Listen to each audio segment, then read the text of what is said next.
Boa noite, galera. Estou aqui agora com o Fabinho Batista, que acabou de descer aqui de mais uma ministração dele. A galera pulou, a galera gritou, a galera curtiu, foi tocada pelo Espírito Santo, foi usado por Deus para tocar o coração das pessoas que estavam ali. Eu senti a presença, a unção, eu não consegui ficar parado, parei de filmar, não consegui filmar, mas Deus eu parei.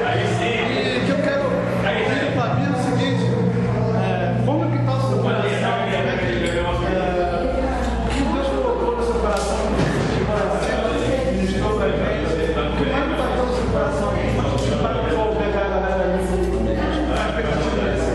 Eu queria dar um alô para a galera que foi jovem aí, dizer que está sendo um privilégio para mim a participar desse grande evento aqui, o primeiro de muitos, né?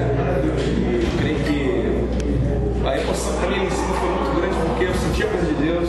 A gente convidou o Senhor para ficar com a gente, então quando a gente convida o Senhor para estar com a gente declara o reino dele nesse lugar, as coisas acontecem.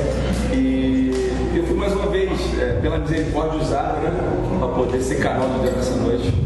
Amém, glória a Deus. E o que acontece, Fabinho?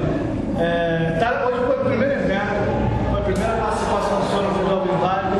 Aí a gente vê essa expectativa do público lá, para os jovens que gostaram demais, curtiram muito. Vai ter próximo? Rapaz, ó, só me convidar. Eu tô sabendo que vai ter um evento maior aí, um clube aqui da cidade e tal. Com certeza a gente vai estar presente, vocês vão estar vendo a gente lá com a banda, ministrando mais da vida de Deus, mais e mais. Quanto mais isso me dá, mais eu quero dar e mais eu quero receber, o povo vai receber, vai ser tremendo para glória de Deus.